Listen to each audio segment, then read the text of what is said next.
Salut tout le monde, on se retrouve pour une nouvelle vidéo. Alors, vous avez toujours voulu faire de l'impression en dual couleur, mais le résultat ressemblait plus à ça ou à ça que à ça. Que vous soyez évidemment nouveau, que vous fassiez de l'impression dual couleur depuis longtemps, je suis sûr que cette vidéo devrait vous intéresser.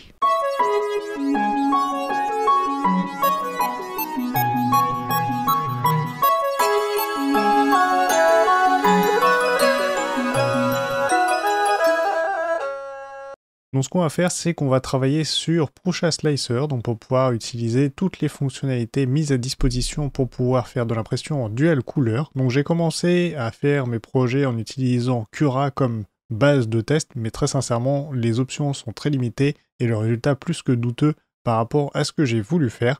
Donc du coup, je suis passé assez rapidement sur Prusa Slicer qui va nous ouvrir, comme je le disais, pas mal de possibilités en termes d'optimisation, notamment du filament utilisé pour notre bloc de purge pour nos impressions 3D.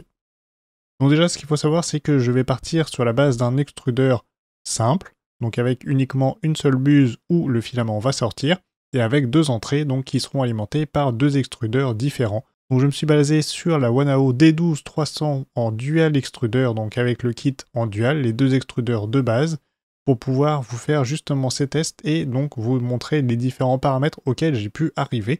Mais évidemment, ça pourra s'appliquer assez directement à la D12-230 et également aux autres imprimantes qui se trouvent donc avec une base à deux extrudeurs séparés qui alimentent une seule tête d'impression. Donc déjà, on va commencer sur le Prusa Slicer. Donc évidemment, il faudra avoir créé votre profil d'imprimante. Donc moi, je suis tout simplement parti du profil de base que j'ai modifié, donc avec notamment les dimensions d'impression pour la D12-300. Et donc je vais vous montrer les différents paramètres que j'ai modifiés, donc qui sont indiqués avec ce petit cadenas orange, donc qui disent qu'ils ont été modifiés par rapport au cadenas gris, qui est donc la valeur présentée de base sur les profils des imprimantes sans aucune modification. Donc ce qu'on va faire, c'est qu'on va parcourir évidemment les différents réglages, donc déjà en commençant par l'imprimante, du filament, et donc de l'impression. Donc il y a différentes parties évidemment sur tous ces onglets de configuration. Donc moi j'ai des profils différents. Pour la Wanao D12-300 notamment, j'ai deux profils, donc la dual et la mono. Et donc je vais vous montrer évidemment la dual. Donc déjà pour commencer, j'ai mis donc la hauteur maximum d'impression à 400 mm. Donc pour le plateau, j'ai dit que c'était de 300 par 300 de forme rectangulaire. Concernant les extrudeurs, j'ai mis bien évidemment qu'on en avait deux. Ensuite, j'ai mis donc Marlin. Par rapport au mode silencieux, je l'ai désactivé parce qu'a priori ça ne fonctionnait pas. Il faudra la cocher pour que ça fonctionne, donc n'hésitez pas à aller la cocher si vous voulez que ça fonctionne par rapport évidemment à ce que je vais vous présenter. D'ailleurs, je ne l'ai pas dit, mais moi je vais utiliser évidemment la vue expert qui va nous ouvrir le plus de fonctionnalités possibles sur l'outil. Donc en termes de G-code personnalisé, donc on a déjà le G-code de démarrage qui est celui d'origine que je n'ai pas dû changer plus que ça. Donc on rentre sur l'outil 0, donc l'extrudeur de gauche de 80 mm, on en sort 100 sur l'outil 2, donc l'extrudeur de droite, on rentre de 80, et enfin on va sortir 120 sur le premier outil, donc l'extrudeur de gauche. Ensuite pour la fin, on va tout simplement couper donc les différentes chauffes qu'on a sur notre plateau, et c'est à peu près tout. Alors par rapport aux limites de la machine, donc là c'est là qu'on va définir donc les vitesses limites d'impression, en tout cas de mouvement. Donc là moi j'ai mis 150 et 150, j'ai baissé l'accélération à 400. Donc je vous mettrai en lien dans la description à la vidéo de la D12-300 qui explique justement la mise à jour que j'ai faite par rapport au firmware et l'accélération que j'ai réduite. Donc là, on a 400 pour le X, 400 pour le Y, 100 pour le Z, et enfin 1000 pour l'extrudeur, avec 1000 donc max pour les deux. Ensuite, pour le mouvement brusque, j'ai tout simplement 5 mm par seconde. Ensuite, par rapport au diamètre de la buse, donc là, on a deux catégories qui vont nous permettre de configurer l'extrudeur 1 et l'extrudeur 2. On peut le faire donc de manière différente si on a des outils différents. Typiquement, je sais pas, on pourrait avoir une tête en 0,4 sur l'un et en 0,6 sur l'autre, sauf que nous, on sort par la même, donc de toute façon, on aura la même configuration. Sauf peut-être si on voulait modifier donc la rétraction par rapport à des matériaux différents. Donc on a une tête en 0,4. J'ai juste changé la longueur de rétraction où je suis passé à 8 mm. Ensuite, par rapport donc à la longueur, lorsque l'outil est désactivé, j'ai mis tout simplement 0. Et enfin, ici, on va pouvoir définir une couleur. Donc c'est la couleur qui nous permettra de visualiser notamment les changements de filament. Donc n'hésitez pas à mettre les bobines que vous allez utiliser. En plus, ça vous permettra de voir directement un rendu des couleurs dans l'interface. Donc ici, j'ai pris tout simplement une couleur un petit peu peau pour le premier. Et pour le deuxième, j'ai mis un vert que je vais d'ailleurs foncer un petit peu pour essayer de me rapprocher du vert militaire que je vous avais présenté par rapport à la D12. Donc là, on a nos deux extrudeurs qui sont configurés. Évidemment, n'oubliez pas d'enregistrer au fur et à mesure votre configuration. Enfin, il y a les notes et les dépendances, mais ça, on n'en a rien à faire. Maintenant, je vais peut-être tout simplement revenir directement sur le plateau, donc pour qu'on voit ensemble comment ça va se présenter. Donc ce que je fais, c'est que je drag and drop donc les deux vues que j'avais donc par rapport au fichier de cône. Donc il y a un fichier vraiment de base pour pouvoir tester vos paramètres, et donc il va tout simplement me demander s'il s'agit d'un seul objet avec plusieurs pièces, et je vais dire que oui. Donc là, on se retrouve maintenant avec notre cône. Donc on voit qu'on peut choisir l'extrudeur qu'on souhaite donc associer à notre cône. Donc on voit tout simplement par la couleur. Donc on a les réglages d'impression, on a les filaments, donc par rapport aux deux extrudeurs qu'on va configurer juste après. On a l'imprimante, on a éventuellement les supports, on a le remplissage, et ici donc on a les deux parties de notre impression où on va définir donc la couleur. Ici, on va pouvoir déjà découper notre projet pour voir un petit peu à quoi ça ressemble. Et là, au moins, on voit directement donc les couleurs qu'on a paramétrées sur l'outil pour voir à peu près ce que ça pourrait donner en termes de résultats. Alors déjà, ce qu'on voit, c'est que pour notre découpage ici, on a donc un objet qui utilise moins de filaments que la tour, donc la tour utilise plus, ce qui est un petit peu dommage. Donc on va avoir évidemment quelques paramètres qu'on pourra modifier pour pouvoir optimiser ça, mais je vais vous montrer ça juste après. On va déjà retourner dans l'onglet de réglage du filament. Donc là, on va pouvoir configurer les deux extrudeurs ici, donc on retrouve dans cette partie-là.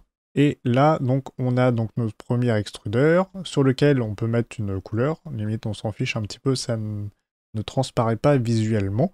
On peut configurer, si vous le souhaitez, donc le coût, le poids à peu près de vos bobines pour avoir tout simplement une estimation déjà en termes de poids de ce qu'on va consommer par bobine, donc en fonction de l'extrudeur. Ensuite, j'ai changé donc la température de première couche à 60 degrés et donc avec une buse à 200. Donc pour la D12 230, on pourrait éventuellement rester à 50 degrés. En termes de refroidissement, donc j'ai mis garder le ventilateur toujours actif parce qu'en fait je trouve que sur la 300, il coupe quasiment tout le temps le ventilateur, ce qui fait que le ventilateur tourne relativement peu, et en termes de refroidissement, je trouve vraiment pas ça génial. Donc du coup, j'ai désactivé le refroidissement automatique. Ensuite, dans l'avancée, je n'ai pas modifié de paramètres globalement, à part ici, donc on voit la vitesse du premier mouvement de refroidissement. Je ne pense pas que ce soit moi qui ai modifié ça, ça ne me dit absolument rien. Ensuite, annulation de filaments, c'est pareil. Le G-code, là par contre, on va avoir des informations qui vont être vraiment utiles par rapport à la configuration de notre hot end. Donc savoir globalement, donc ici on le voit, c'est uniquement cette partie de code qui va être intéressante pour le démarrage et celui-ci pour la fin. Donc en fait, c'est tout simplement quand on va changer d'outil, donc quand on va lui dire qu'on va passer de l'extrudeur 1 à l'extrudeur 2, qu'est-ce qu'il doit faire? Donc globalement, ce qu'on va faire, c'est qu'ici, on va donc sélectionner l'outil 0.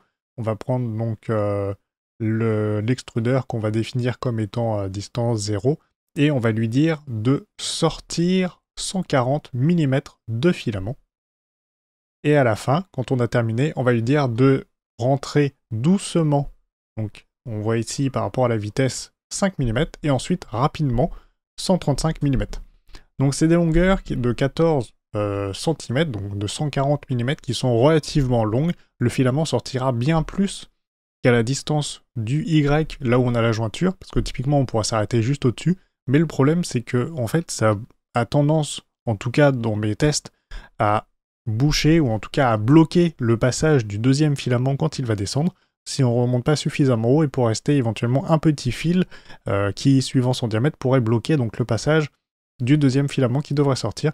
Donc c'est ces paramètres que j'ai testés et que je trouve les mieux. Évidemment, je vous dis, c'est un peu too much par rapport à la distance, donc on pourrait mettre minimale, mais au moins ça permet d'assurer un petit peu le coup par rapport à vos impressions et d'éviter d'avoir des layers où il y a une des deux couleurs qui saute, voire toutes les couleurs qui sautent d'un côté parce que la tête est bloquée par l'autre filament. Ensuite, pour les notes et les dépendances, on n'a rien de spécial à dire là-dedans. Donc en fait, je vais tout simplement créer deux extrudeurs différents pour définir tout simplement l'outil sur lequel on va travailler. Donc on va tout simplement, en fait, d'un extrudeur à l'autre, changer uniquement cette valeur de T0 à T1 pour lui dire qu'on a donc l'outil 0 ou l'outil 1. Et ensuite, tous les autres paramètres seront exactement identiques. Maintenant, sur le réglage d'impression, et là on a pas mal de paramètres, On va pouvoir définir donc évidemment notre hauteur de couche 0,2, pour la première 0,3. Périmètre, donc c'est le nombre de murs qu'on va mettre. On peut mettre 2, on peut mettre 3 si on compte poncer éventuellement notre impression derrière. Par rapport aux couches solides, donc savoir combien on fait de couches basses et de couches hautes donc dans notre impression. Moi je mets 4 et 4. Ensuite, on va avoir donc différents paramètres. Donc moi je mets d'éviter de traverser les paramètres. Par contre ça prend énormément de temps. Et évidemment vous vous dites bien en termes de temps d'impression en plus. Globalement ce qu'on va lui dire c'est d'éviter de traverser les murs. Donc de passer d'une partie à une autre en survolant la partie extérieure du modèle. Tout simplement pour éviter tout ce qui est stringing. Globalement donc de filaments entre les pièces ou entre donc les parties de notre modèle. Donc ce qu'il va faire, c'est qu'il va se déplacer au maximum à l'intérieur de l'impression, donc dans l'infill, pour éviter justement ces soucis. Ensuite, par rapport aux parois fines, c'est quelque chose que je vais vous montrer un peu plus tard sur le Benchy, parce que globalement, c'est un paramètre, je vais dire, qui permettra d'optimiser un petit peu esthétiquement notre modèle, par rapport au changement de couleur, mais vous le verrez tout de suite sur le Benchy, c'est assez flagrant. Ensuite, par rapport au type de jointure, donc moi je mets le plus proche. Globalement, c'est ce qu'ils disent comme étant l'équivalent, on va dire, du Sharpest Corner sur Cura. Mais bon, les résultats ne sont pas forcément équivalents, et je trouve que Prusa Slicer, pour cette partie-là, en tout cas, est un petit peu moins bien. Ensuite, pour le remplissage, donc là, vous mettez le pourcentage et le motif que vous souhaitez. Donc moi, j'ai été tout simplement parti sur grille en 20% par rapport à mes impressions. Et après, tout le reste est resté inchangé. Mais évidemment, vous pouvez mettre les paramètres que vous le souhaitez. Ensuite, par rapport donc à la jupe qu'on pourrait mettre sur notre impression, pareil, je n'ai pas changé ces paramètres. Une seule suffit a priori largement. Voire 0, vous mettez un petit peu ce que vous voulez. Ensuite, pour les supports, pareil, je n'ai rien changé là-dessus.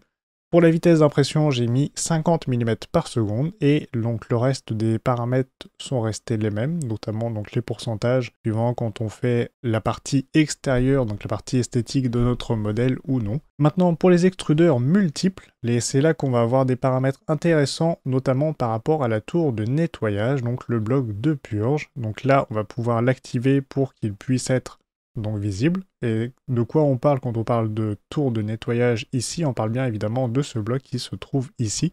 Alors si on revient dans l'onglet, on voit donc la position qu'on peut mettre ici à la main pour le déplacer, ou tout simplement se remettre sur la vue ici avec le modèle 3D.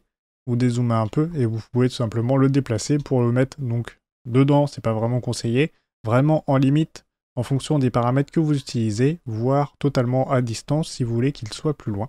Mais globalement, le mettre le plus proche possible évitera les phénomènes de filament, de stringing entre les deux. Donc globalement, le but restera quand même de se mettre le plus proche possible. En tout cas, par rapport à ce que j'ai testé, c'est les résultats les meilleurs que j'ai obtenus. Ensuite, sur avancé, la largeur d'extrusion, tout ça, je n'ai pas changé.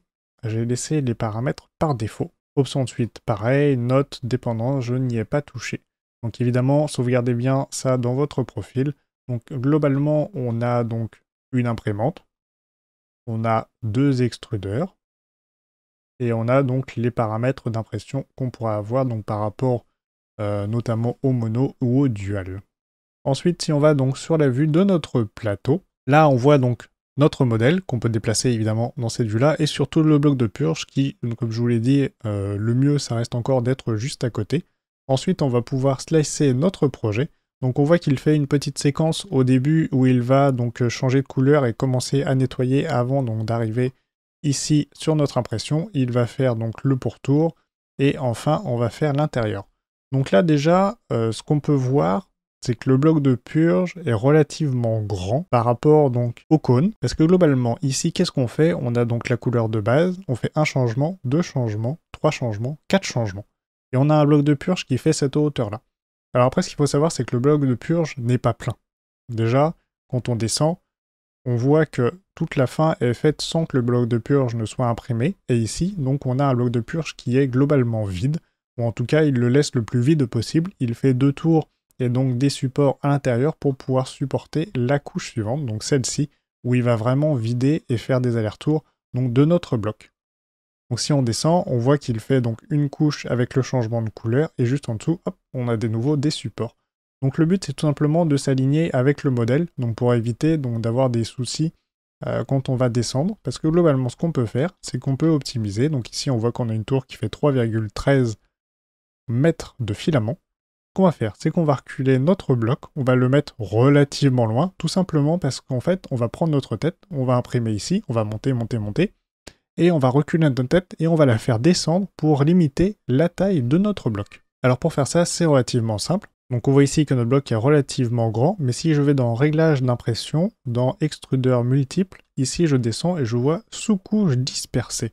Alors Kezako, moi pas bien comprendre, on va cocher cette option et ce qu'on va voir c'est quand on va slicer, et ben notre bloc de purge en fait il devient beaucoup plus petit parce qu'il va utiliser, comme je vous le dis, le bloc donc, de purge uniquement pour les changements, il ne va pas faire de support pour s'aligner en hauteur.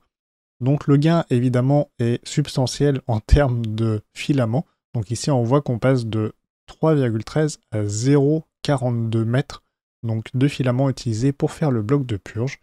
Donc on a quelque chose qui est vraiment intéressant. Après il y a un côté un petit peu néfaste à ça. C'est tout simplement parce que, en tout cas dans mes tests, et j'ai pas forcément creusé plus loin, quand on va changer donc, de filament, ici, il va faire une rétraction, il va sortir du filament, ce qui fait qu'en fait, il va y avoir un tout petit peu de filament qui va sortir en bout de buse, ici. Donc une fois qu'il a fait son nettoyage, hop, hop, il rétracte et il ressort, et ensuite il va ici et il va le déposer, ce qui fait qu'on se retrouve avec une petite truc à chaque fois. Donc après, je pense qu'il y a moyen de l'optimiser, et donc de garder un bloc de purge relativement faible. Par contre, on est obligé de se mettre beaucoup plus loin, pour éviter évidemment de taper dans notre impression quand on va faire descendre le bloc du hot-end. Mais clairement, en termes d'optimisation, là, on est quand même vraiment pas mal. Donc on a maintenant inséré notre tête de squelette. Donc on voit qu'on a les deux couleurs. Donc après, si on voulait échanger les couleurs globalement entre l'extérieur et les yeux, qu'est-ce qu'on ferait? On prendrait donc le vert sur cette partie-là et ensuite le couleur peau sur cette partie-là. Donc on aura maintenant échangé les deux couleurs. Donc après, moi, ce que je vais faire, c'est que je vais rester sur une couleur peau pour les yeux, le nez et les dents. Et je vais passer donc le vert sur une couleur blanche. Donc pour ça, je vais aller donc dans les réglages de l'imprimante et je vais aller dans la deuxième extrudeur et je vais mettre tout simplement du blanc ici pour pouvoir justement avoir le changement visuellement du résultat que ça pourrait nous donner en termes d'impression. Ensuite, je vois que mon bloc est relativement loin, donc ce que je vais faire, c'est que je vais le rapprocher au maximum de mon impression pour éviter de perdre du temps et d'avoir donc des effets de stringing ou de filament qui pourraient descendre tout simplement sur le fait qu'on mette beaucoup de temps à faire la traversée.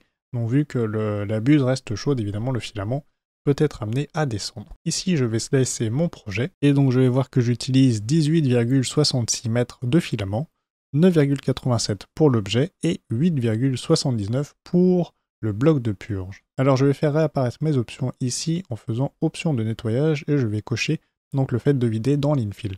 Parce que globalement ici ce qu'on fait, et évidemment ce qui est pas mal c'est qu'on a donc toute cette partie blanche qui n'a plus besoin de changement de filament, donc on pourra avoir une tour de purge qui s'arrête justement ici. Donc si on descend, on voit donc qu'on a de l'infill ici, donc sur les deux parties, qu'on pourrait éventuellement peut-être optimiser en faisant du changement donc de couleur entre les deux. Globalement, en termes de résultats, le fait d'avoir l'alignement entre la tour de purge et notre modèle, je trouve en tout cas que le résultat pour le moment est mieux. Donc ce que je vais faire, c'est que je vais tout simplement décocher cette option, je vais retourner dans mon impression, je vais la découper, et je vais faire donc remonter mon bloc de purge. Donc on voit globalement quand on a une couleur unie comme celle-ci, donc tout blanc, c'est que globalement à l'intérieur on aura du support, donc on va tout simplement monter notre bloc de purge pour pouvoir nous aligner avec les prochaines couches de changement de couleur. Donc ici on est à 19,11 en tout mètres donc de consommé, et si on va se vider dans l'infill, on va voir combien on va arriver. Donc en fait, on va pas imprimer tout en blanc, mais on voit qu'on va changer de couleur. Donc ici, on sera plus tout en blanc, mais on va utiliser donc l'infill pour vider le bloc de purge. Ici, on voit qu'on a toute cette partie-là qu'on a économisée sur le bloc de purge et qu'on a transposé ici pour le mettre dans l'infill de notre modèle. Et donc on est descendu à 17,23, ce qui doit faire à peu près au doigt levé 2 mètres de consommé. Donc un petit 10% entre les deux. Donc ce qui est plutôt pas mal en termes d'optimisation parce que globalement on n'a absolument rien à changer. Après la seule chose c'est qu'il faut faire évidemment attention à donc la couleur éventuellement qu'on pourrait avoir à l'intérieur et celle qu'on veut à l'extérieur. Notamment si ici c'est transparent, peut-être qu'ici si on met je sais pas moi du blanc transparent ici et qu'on met du rouge à l'intérieur, et ben on verra quand même à travers globalement qu'on a donc un changement à l'intérieur de couleur. Donc après, esthétiquement, ce ne sera pas forcément moche, mais c'est quand même quelque chose à prendre en considération quand vous faites ceci, et éventuellement rajouter donc des périmètres, donc c'est-à-dire du nombre de murs entre les deux. Donc globalement, si on va sur Général, donc configuration de l'imprimante, on pourra augmenter ici le nombre de murs. Donc ici, on en a 2, on pourrait éventuellement passer à 3, 4, pour bien masquer ce qui se trouve à l'intérieur. Mais après, évidemment, le fait de compenser par des périmètres, le fait qu'on fait de vidage de l'infill, c'est à vous de faire vos calculs, donc pour voir évidemment au global ce que vous avez consommé en plus ou en moins en termes de filament. Donc on a maintenant vu l'optimisation du bloc de purge en se vidant donc dans l'infill de notre impression 3D. On a vu qu'on pouvait réduire la hauteur de notre bloc de purge donc en cochant cette option, simplement en faisant descendre la tête. Donc ici, on serait évidemment trop près pour le faire. Il faudrait reculer le bloc de purge par rapport à notre impression. Ensuite, donc le passage d'une couleur à une autre peut être évidemment plus compliqué, on va dire, globalement, pour passer du rouge à du blanc, ce sera plus compliqué que de passer du blanc à du rouge. Donc pour vous montrer cet exemple, ce que je vais faire, c'est que je vais tout simplement changer donc, les couleurs de mes extrudeurs. Je vais mettre donc du rouge sur celui-ci et du blanc sur le deuxième.